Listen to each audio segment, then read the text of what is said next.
I would like to introduce to you our keynote speaker for the evening. She's a name that you will all have heard. Lauren Booth is a pro-Palestinian activist, broadcaster and journalist, and she's written for many, many well-known publications such as the Sunday Times and the Daily Mail. She was a vocal opponent of the Iraq War and a supporter of the Stop the War coalition. In August 2008, she travelled to Gaza by ship from Cyprus to highlight the blockade of the Gaza Strip and deliver hearing aids and balloons to a deaf school in Gaza. She chose to remain behind in Gaza and was subsequently refused entry into both Israel and Egypt. She said that she believed that by refusing her the right to leave Gaza and return to her home country, Israel and Egypt were in breach of Article 13 of the Universal Declaration of Human Rights, specifically regarding the freedom of movement. Last year, she chose to become Muslim in the holy city of Qum. Please welcome me in joining onto stage our keynote speaker for this evening, Lauren Booth.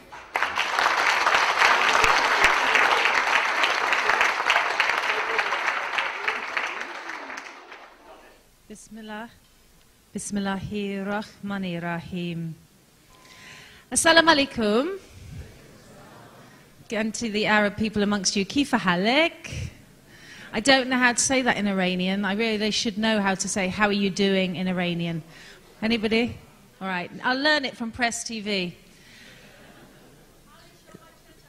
Thank you. Mercy.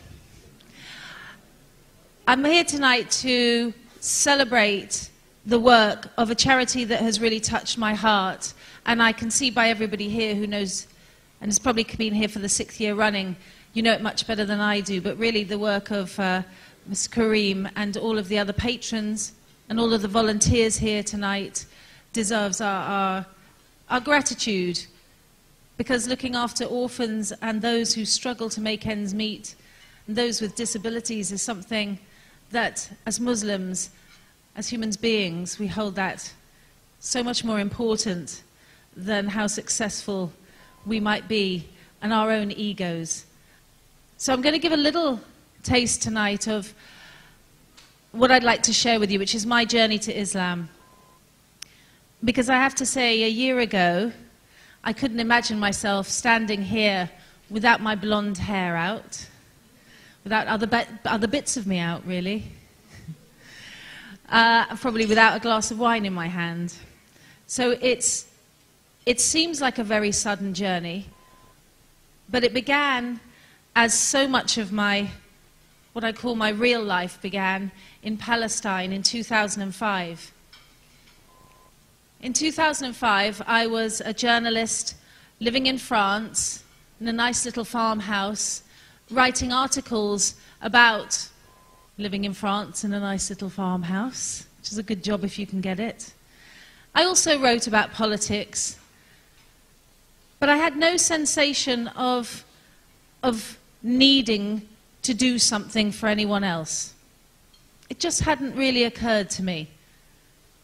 I thought I was a nice person, but really my ego was out of control. The media does terrible things to a human being, and it certainly doesn't enlighten us or put us on a spiritual path, but there is one being who puts us on a spiritual path, and I didn't know either Allah subhanahu wa ta'ala or that I was on that path. So in 2005, when the Palestinian delegate to the United Kingdom, Afif Safir, said to me, Lauren, you've shown some interest in Palestine. Why don't you go? I said to him, is there anything else I could do to show interest in Palestine? Because I was scared. Because somehow, deep inside me, I'd absorbed all of the media preconceptions about Arabs and all of the suppositions about the bogeymen of the 21st century, Muslims. No, I didn't ever externalize that because it wasn't real to me. But I'll tell you, when I first crossed into the West Bank that night in January the 19th, 2005, and I went through an Israeli checkpoint, I knew then that I had a definite mild dose of Islamophobia. I'll remember that moment when I went into the West Bank, because the Israeli soldier looked at my passport as I went through in the taxi and said, "British, hey, we love Britain." You can love that, can't you? An American in an Israeli uniform welcoming a Briton to his land. It made me feel a little bit sick. So I went through into Ramallah, and I was lucky enough to get an interview with Mahmoud Abbas. And I remember that well, because I found myself surrounded by 6'5" Palestinians holding guns in a lift. And I remember the door of the lift closing, and the men were talking in their walkie-talkies. And to me it sounded something like this: Bismillah ar-Rahman ar-Rahim, yalla yalla yalla, bukra bukra bukra. And in my head a little subtitle came up: "We'll kill the white woman later."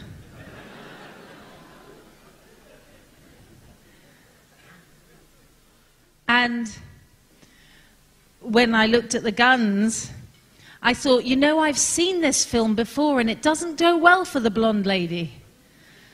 It was really, really deeply ingrained in me that Palestinians were terrorists, that people from other parts of the world who were Muslims were aggressive, that Islam was against me. If I was good, I could not be a Muslim. And Muslims couldn't be good because they couldn't help themselves being bad. Strange to think of that now, standing here. That first trip to Palestine, I went for Eid in Jenin, and I had to travel in a car with a lovely young lady called Natalie. We were going to visit her family.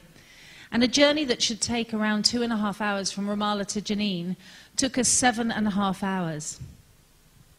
Everywhere along the route, the Israelis had pulled boulders into the road, or had bulldozed the road altogether. We had to go up and down mountains, talk about off-roading, but off-roading in a 25-year-old Volvo is not funny. I actually threw up 3 times. We ended up getting out on a rocky hillside, and I watched with horror men, women and children preparing for their religious festival of joy, carrying bags and dragging suitcases down the hillside to try and find people to give them a lift on the other side. And when we got to Jenin, in the refugee camp, I went for a walk around on my own to see what it was like. And I remember a little boy there, terrible eye problem, all scabbed over, very difficult to look at, and the other one half closed with pus. The sort of treatments that are curable, that the Lady Fatima Trust puts money into. And his eyes were all gummed up, and he pointed a gun at me, a toy gun. And I was standing there going, "Come on, I'm a visitor, it's okay, it's okay." His eyes were kind of blank. There was trauma there. So I was standing there going, "Oh, we're playing a game." And suddenly the taxi driver who'd driven me there jumped in front of me and pulled the gun to the ground. It was a real gun. That's how unhappy, how terrorized the children of Jenin were at that point. Then I had the extreme pleasure of going to Gaza in 2008 with the Free Gaza movement. Spending time in the world's biggest concentration camp. I will call it a concentration camp. It's hard to describe it as a pleasure, but I promise you it is. I was there for a month in 2008. I remember visiting a lady's house, well, really a cement room in a refugee camp. Everybody there greeted me, "Assalamu alaikum, how are you? Assalamu alaikum, cup of tea." People so smiling and so friendly that all of those headlines that called it Hamastan, the Islamic enclave, the terrorist republic of Palestine, they just dissolved. I'd gone into another world, a world where the children grabbed you by the hand and gave you smiles, where the women gave you the clothes off their backs, where they would feed you when they had no food. I realized I was falling in love with the Palestinian people. If any of you have read a very famous book called The Road to Mecca by Muhammad Asad, does anybody know that book? I recommend it. It's a wonderful, wonderful journey by a journalist 100 years ago who didn't know he was going to become a Muslim. But he was on a camel in the desert, and a companion said to him, so how did you come to find Islam? And his friend said he fell in love with the Arabs and then he found Islam. Well, having read that book, I realized that's what was happening to me. And I went to this lady's cement block living quarters in the Rafah refugee camp one night at during Eid. And she greeted me like this: Assalamu alaikum, fadal, fadal. And the smile on her face was so exquisite that I forgot that I was in this fallen down, terrible condition, cement block room with dirty mattresses lined up around the walls where people would sleep that night.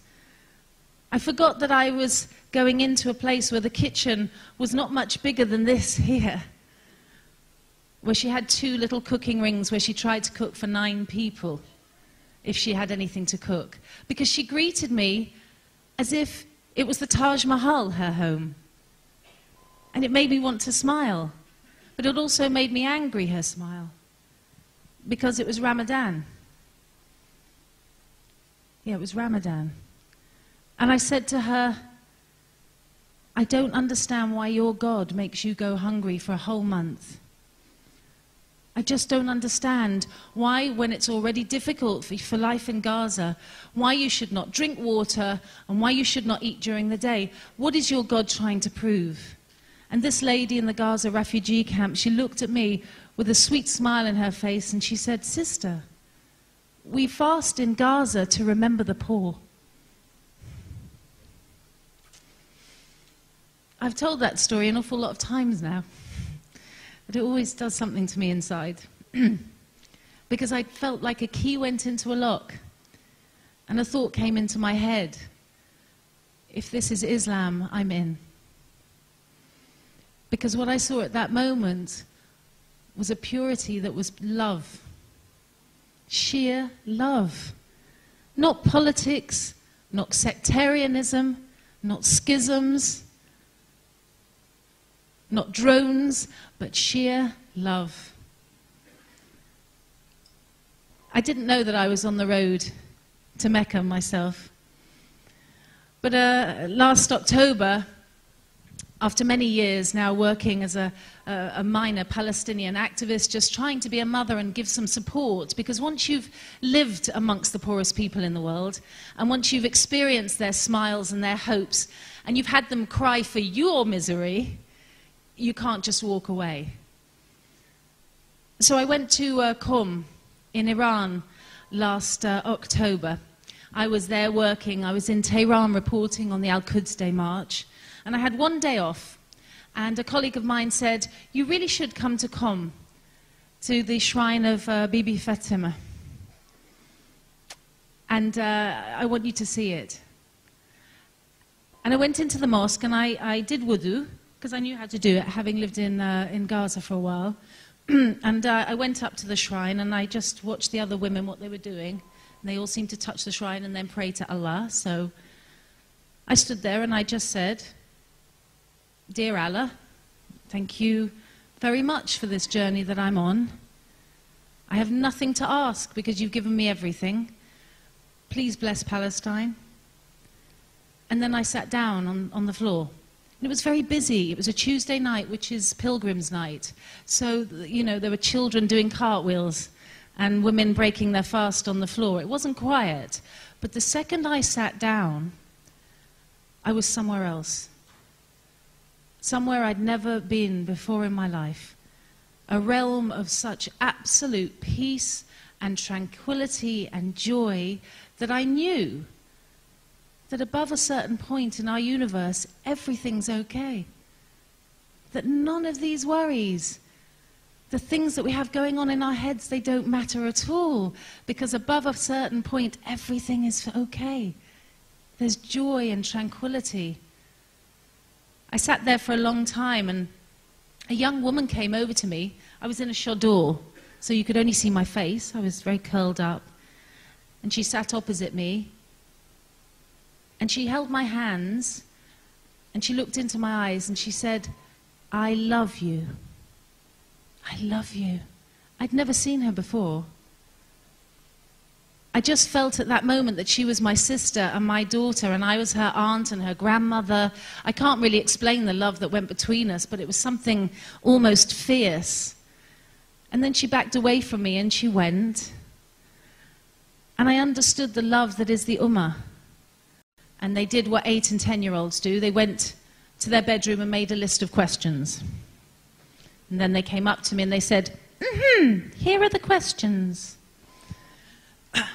When you're a Muslim, will you still be mummy?"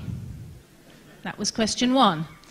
And I said, "Yes, when I'm a Muslim, I will still be mummy. In fact, I suspect I will be an even better mummy." And they gave a little tick.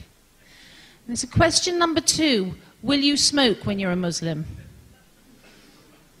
I had to think about that one, because I know a lot of Muslim people smoke. But I thought, this is such a big change. Why not go for the whole thing? Really cleanse yourself out as you're cleansing your spiritual being out. So I said, I won't smoke. And they said, great. And the third question was, when you're a Muslim, will you drink alcohol? And I said, when I'm a Muslim, I will never drink alcohol again.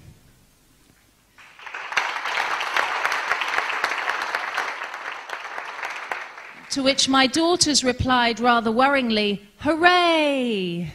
Make of that what you will. And the final question, just to show you how pure children are, is this. When you're a Muslim, will you wear low-cut tops? I said, what have they been hearing at school about Islam?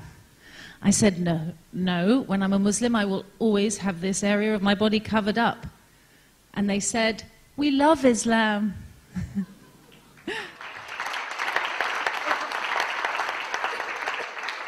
My mother was slightly more difficult to persuade. I told her about the experience at Qum, and she was crying. And she said, that's beautiful, to have a spiritual experience with God. You know, that's amazing. And the next week I saw her, and I had a scarf on. And she said, what have you got that on your head for? And I said, well, remember that conversation we had, Mum?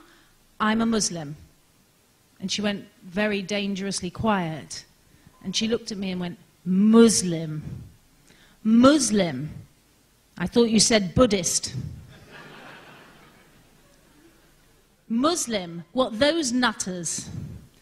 I said, yes, Mum, those nutters.